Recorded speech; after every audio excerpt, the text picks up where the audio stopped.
Always liked a good challenge, and I never really bought anything to keep when it comes to consumable goods, namely wine. And I decided this year I wanna start to do that. So I went to a shop next to a place called Design Museum, where our wonderful things can be seen. For example, there I saw the Stanley Kubrick exhibition, which was 50% of the movies he made and 50% he had no chance to make, and I find it very interesting, that part, that 50% Stanley Kubrick spent time and money on to build, and all these maquettes, small maquettes, and the scripts and the whole world. He built everything, and then he didn't have the chance to make the movie. So this sort of thing, Design Museum is a very good thing. It's in Holland Park. So I went there. There's a little wine merchant there, a shop, and I said I'm looking for Eastern European wines, red wines. It was a young guy, and he really knew what's going on, and he showed me one. He said he has only one red wine on stock, and I straight away bought it. But I didn't really like it, because the name was not something I recognized. I did not like the label. I didn't like the bottle, because the bottle is the shape of the bottle is very it holds lots of information, and I did not like that either. But that was the only Hungarian wine they had, and the only one from Eastern Europe, because this is what I had in mind, to start with Hungarian ones and then Central Europeans, and then build it up slowly. My new wine collection, obviously with red, and later white and rosé, basically never. So this is what I had in mind, and I had this wine on probation because I did not believe I can have it at home for a long period of time without even thinking about it. It's unconsciously going home, open it and drink it. And actually it survived 2-3 months easily, and I was so proud of myself. And then June came, and then July, and the summer heat, and I'm based in London, UK right now, and London is expensive, so I have flatmates, and every single one has air conditioning, and I don't have. So I'm like the French Olympics, the Olympics in France, that they decided to go green and not to include aircon units in the apartments for the sports people.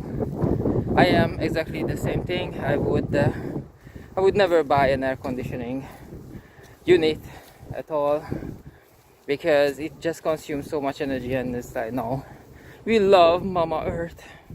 But the problem was that it was really boiling for like 2 weeks, and I started to get worried about my little wine collection of one red wine from Hungary with the unrecognizable name, but it was quite expensive.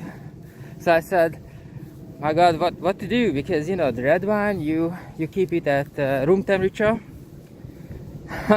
And I was like, okay, we think about this. We need to think this through. So I opened it, and I drank it. We were drinking it with one of my family member, and we had good fun because it was quite good wine. I can't complain. So it's very good, very good. But yeah, yeah, I was very proud of myself that I changed a habit, and old dogs and new tricks.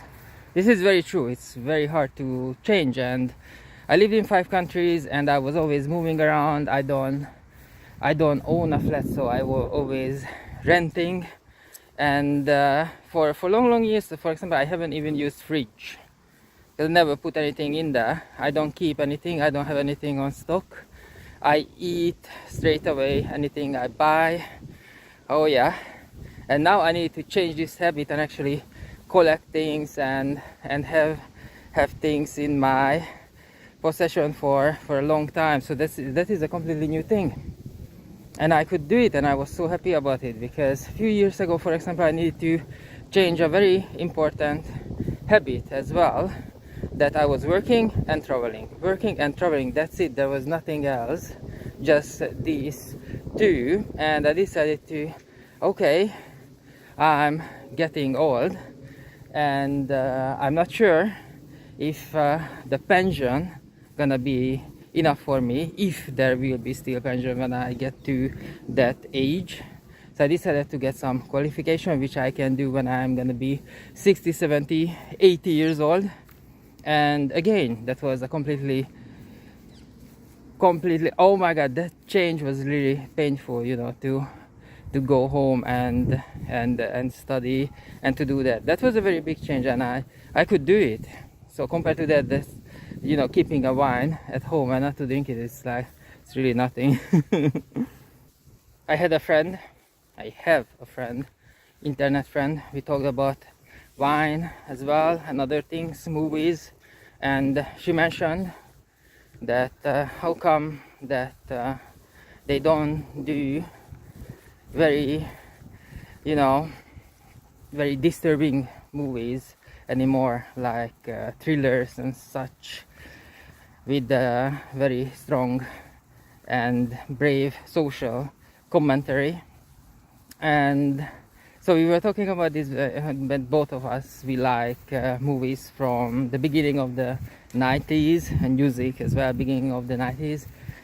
And then I realized that maybe they don't really have the right people to do movies like that anymore. Because, for example, me, when was in 2015, when there was a real crisis, lots of people migrated to Europe, and for example, right now I'm based in London, UK, but that time I was on holiday, summer holiday, in my country, back in Hungary, in Budapest, and there were hundreds of people at one of the train stations because they were on the way to Germany. And when I say hundreds of people, it could be even thousands of people that they were there just waiting to get on the train.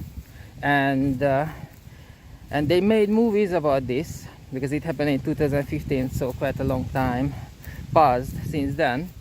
And there was obviously a news coverage and commentary articles and all that, and I didn't like, none of them. And some of them even felt offensive and stuff, how they described Hungary and Eastern Europe and Central Europe and stuff. So I completely stopped reading them.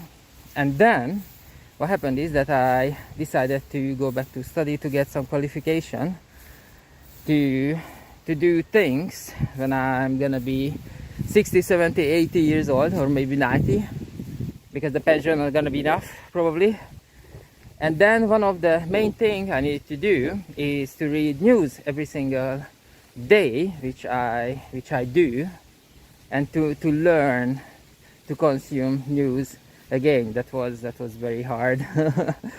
much harder than trying not to drink an expensive red wine that I keep on the side.